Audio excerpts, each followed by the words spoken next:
Halo semuanya. Perkenalkan, kami dari kelompok 1. Nama saya Febriano Rafaelanta dengan NPM 25210066 dengan prodi S1 Akuntansi. Saya sedang bersama rekan-rekan saya. Izinkan kami untuk memperkenalkan diri kami masing-masing terlebih dahulu.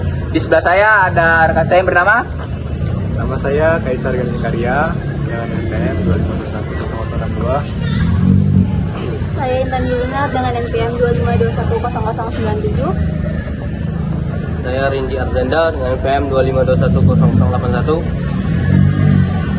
Saya Atu Bagus Kutubi dengan NPM 25210086. Kami akan menuju ke lokasi yang kami ingin wawancarai, yaitu berada di mana? Di Kedaton. Kedaton. Mari ikut perjalanannya bersama kami. Let's go.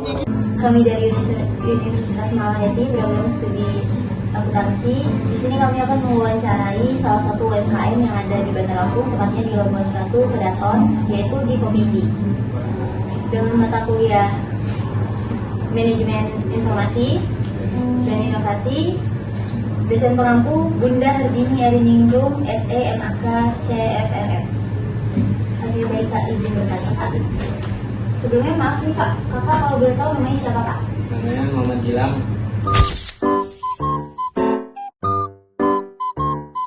Nih Kak, kenapa sih Kakak bisa milih produk kopi ini untuk Kakak jual atau Kakak kembali? Karena pasarnya banyak ya. Pertama, rata-rata kan ya teman-teman nongkrong pada toko. Jarang sih biasanya makan di rumah kan, nyari kopi itu. Jadi ya itulah salah satunya. Apa nih Kak yang menarik dari produk yang Kakak pasarkan? Menarik sih, harganya terjangkau. Ya apa ya, bisa dinikmati kalangan mendang-mending lah. Benar-benar. Siapa aja nih Kak yang paling sering datang ke kedai kopi ini? Teman rumah, teman dari teman, sama online sih biasanya. Awalnya gimana sih Bang sampai terpikir bikin kopi ini? Awalnya dari suka ngopi sih, suka ngopi. Tiap hari beli kopi di luar, ya boros lah kalau beli kopi di luar kan.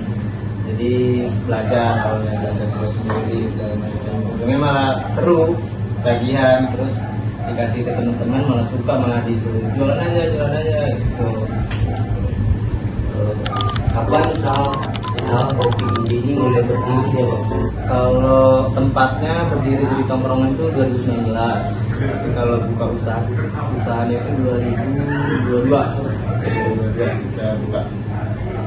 Kalau untuk inovasi nih Bang, inovasi apa saja sih Bang yang sudah dilakukan pada produk-produk yang ada di kafe ini? Kalau inovasi sih saya jual kopi saset juga, kopi saset kayak extra jus juga, jadi nggak pure kopi ini manualan doang. Ya apa namanya, kalau minim budget juga ada gitu lah, warkop lah. Saya itulah inovasinya. Teknologi apa sih Bang yang dipakai dalam inovasi produk-produk kopi yang ada di kafe ini Bang? Kebetulan ada mesin espresso, grinder, cup sealer, kulkas, freezer, ya, dispenser, itulah. Dibuat membuat kopinya agar lebih mudah gitu ya Bang ya? Ya, betul. Terus buat strategi bagaimana cara menarik pelanggan biar tertarik beli. Kalau strategi sih lebih ke promosi online aja, sering upload SG, SW, terus ya bilang ke teman-teman, pasarin ke temennya. Apa aja yang dilakuin biar pelanggan tetap suka beli.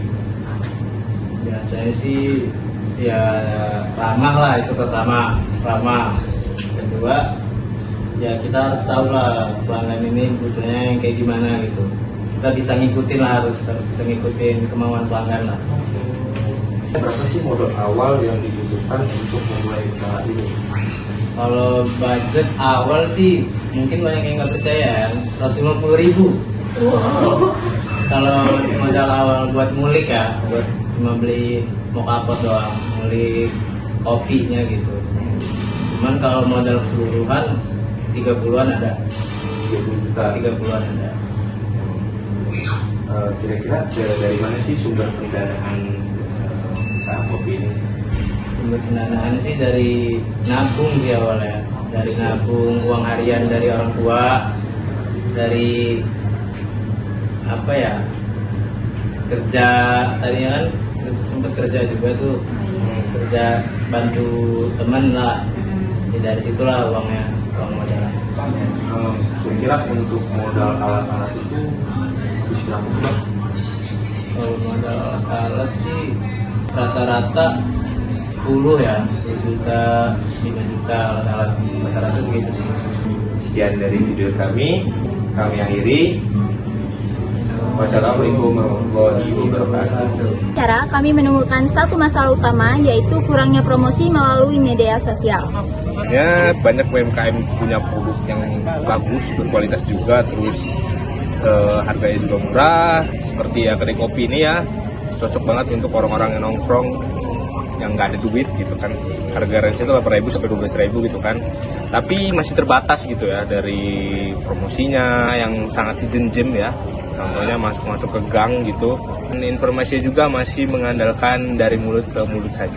Akibatnya penjualan jadi tidak stabil, susah dapat pelanggan baru, dan kalah saing dengan kedai kopi lain yang sudah aktif di media sosial. Kesimpulannya, media sosial bukan lagi pilihan, tapi sudah jadi kebutuhan utama yang harus dipenuhi UMKM sekarang. Sarannya yang kami temukan, untuk saran itu mulailah memanfaatkan media sosial untuk promosi dan juga aktif posting konten-konten yang rutin tentang mengenai kafenya.